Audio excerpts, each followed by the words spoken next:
Hello everyone, welcome back. Money and money supply में previous video में हमने barter system और उसके ड्रॉबैक्स और उसके लिमिटेशंस पर डिस्कशन किया था।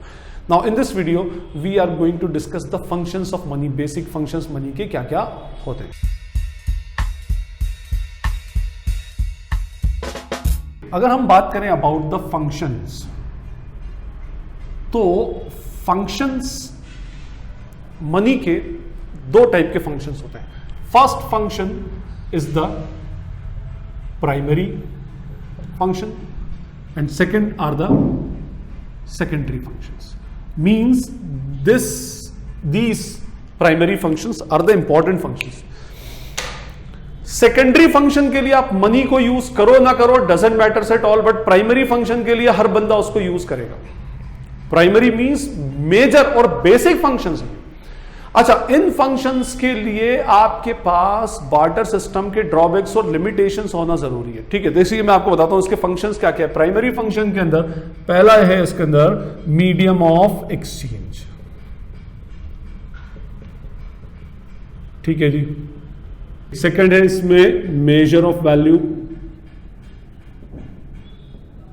सेकेंडरी फंक्शंस में भी हमारे पास दो हैं। फर्स्ट है स्टैंडर्ड ऑफ डेफर्ड पेमेंट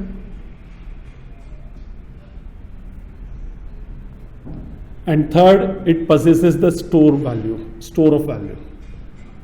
ठीक है, ये फोर हमारे डिफरेंट फंक्शंस है। अब देखिए, सबसे पहला जो इसका प्राइमरी फंक्शन है मीडियम ऑफ एक्सचेंज, ये कहां से आया आपको पता है?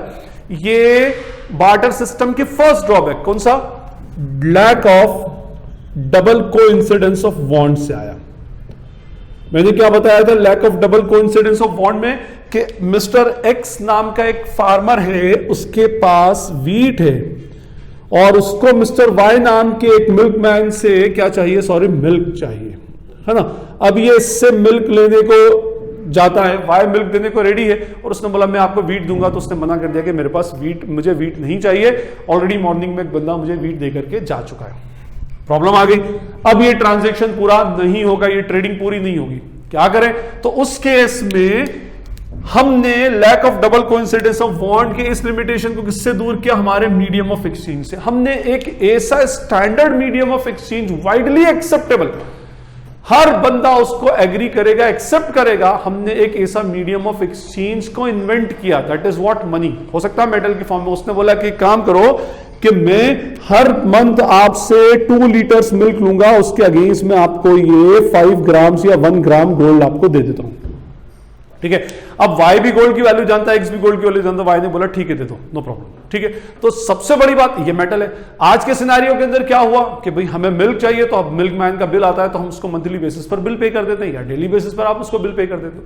मींस मॉनेटरी टर्म्स में आने से एक मीडियम ऑफ एक्सचेंज बन गया, एक widely acceptable standard medium of exchange बन गया। मींस हर बंदा अपनी गुड्स और सर्विसेज को उस मीडियम ऑफ एक्सचेंज के अगेंस्ट देने में रेडी है।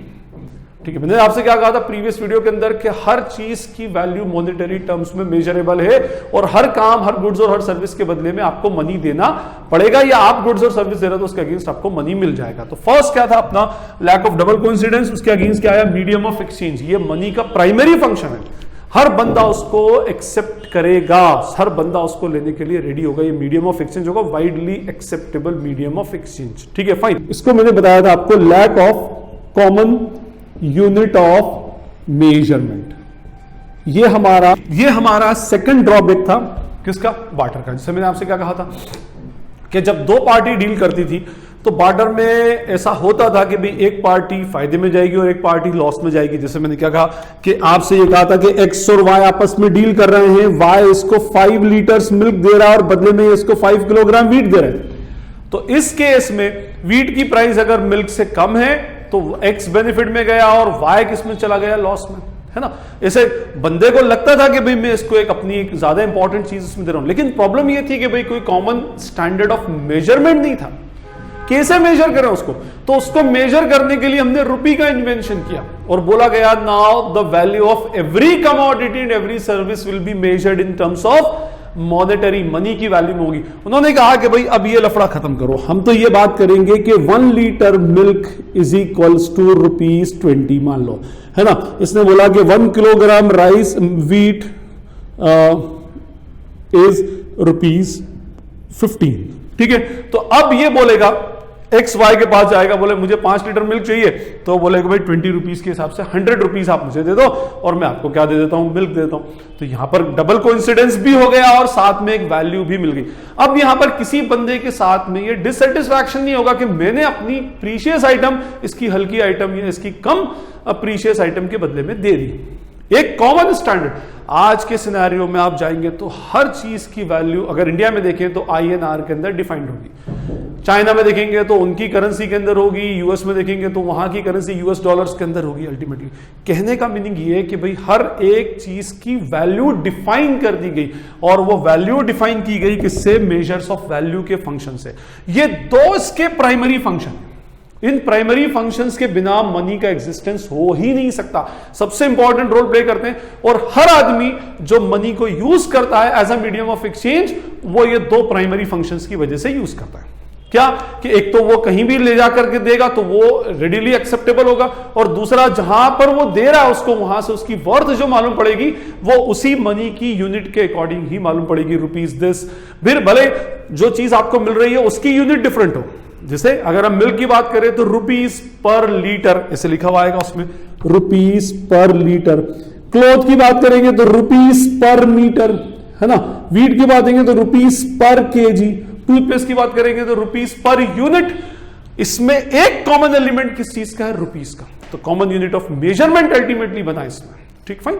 Now come to the secondary functions. अब ये सेकेंडरी फंक्शन इसलिए बोलते हैं क्योंकि हर बंदा मनी को इन दो फंक्शन की वजह से यूज शायद ना भी करे, ये दो की वजह से तो यूज करेगा ही करेगा, ये तो रोल तो प्ले करेगा। कुछ लोग इनको इस तरह से यूज करते हैं। स्टैंडर्ड ऑफ डेफर्ड पेमेंट क्या था वहां पर, lack of standard of deferred payment था, lack of standard of deferred payment. मैंने आपको बताया था कि भाई वो वीट और मिल्क का एग्जांपल दिया था कि मिल्क अभी ले जाओ, वीट 2 मंथ बाद दे देना। हो सकता है आपके पास 2 मंथ बाद वीट की फसल आपकी खराब हो जाए, या आपके पास इतना वीट ना हो, या जो भी ट्रांजेक्शन सामने वाला लेने को रेडी ना हो, तो फिर आप क्या करोगे उस केस में। तो अब ऐसा नहीं है। मींस क्रेडिट ट्रांजेक्शन में बार्टर सिस्टम में बहुत प्रॉब्लम थी, उस ड्रॉबैक को दूर किया इसके सेकेंडरी फंक्शन नंबर 1 ने, lack of standard of deferred payment. आप आजकल हमारे यहां पर कैश और क्रेडिट ट्रांजैक्शन में, जो अकाउंट्स के स्टूडेंट है वो जानते हैं कैश के साथ साथ बहुत सारे क्रेडिट ट्रांजैक्शन भी चलते हैं। आज आप कोई प्रोडक्ट ले लो, मान लो ₹5000 की, और उसका पेमेंट आप उसको 3 मंथ्स के बाद कर देना। या जैसे हम आजकल फाइनेंस पे गाड़ी लेते हैं, EMI पे कोई प्रोडक्ट्स परचेज करते हैं, है ना। तो प्रोडक्ट तो हमने आज परचेज कर लिया और उसकी इक्वेटेड मंथली इंस्टॉलमेंट हम हर मंथ एंड में पे करते जा रहे हैं। लेट्स सपोज आपने 10,000 रुपीज का एक मोबाइल परचेज किया और 2,000 रुपीज की 6 इक्वल इंस्टॉलमेंट में पेमेंट कर रहे हो। मोबाइल परचेज किया आपने जनवरी में और इसका पेमेंट कहां तक हो रहा है, जून तक आपका पूरा का पूरा पेमेंट डिस्चार्ज हो रहा है। तो ये कब पॉसिबल हुआ, क्योंकि उसकी एक मॉनेटरी वैल्यू हुई, है ना। और हम उसको बाद में भी, हमें तो एक फिक्स अमाउंट दे दी गई कि भाई यू हैव टू पे ₹2,000 at the end of every month until 6 months.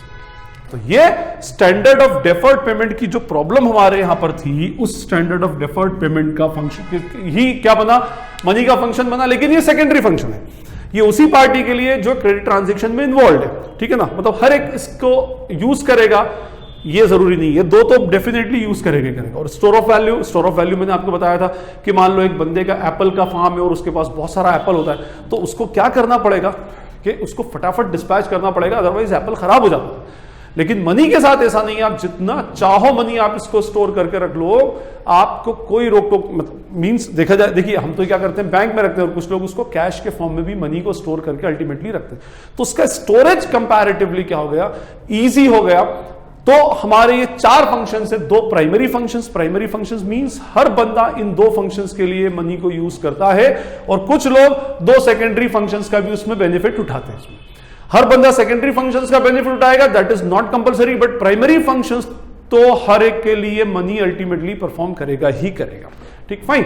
अब देखिए इसी से हमारी मनी की डेफिनेशन बनती है। 4 फंक्शंस आप याद रखें, इन्हीं 4 फंक्शन से आपकी डेफिनेशन बन जाएगी। चारों आ रहा है इसमें, मनी इज एनीथिंग, हर वो चीज विच इज जनरली एक्सेप्टेड। मैंने आपसे क्या कहा था, एक जनरली और वाइडली यूनिवर्सली एक्सेप्टेबल होना चाहिए। बताओ अपने आसपास उसमें medium of exchange, first point आ गया इसमें, क्या है ये, मीडियम ऑफ एक्सचेंज, ठीक है ना। मेजर्स ऑफ वैल्यू, किसी चीज की वैल्यू मेजर करके देता है, एक स्टैंडर्ड बनाता है, ये रहा उसका measures of value. Store of value, आप इसको क्या कर सकते हो, स्टोर करके रख सकते हो, and can be work as a standard of deferred payment, means बाद में भी आप इसका अल्टीमेटली पेमेंट कर सकते हो। तो ये हमारा लेक्चर था about the functions of money, primary, secondary and definition of money. Money की डेफिनेशन इन्हीं फंक्शन से बनेगी। I hope it is clear to you all. फिर भी अगर कोई क्वेरी डाउट हो तो you can ask in the comment section, जितनी जल्दी होगा उसको पढ़ करके रिप्लाई करने की ट्राई करूंगा। This is Najeeb Hashmi and all of you are watching Najeeb Hashmi's lectures. Thank you.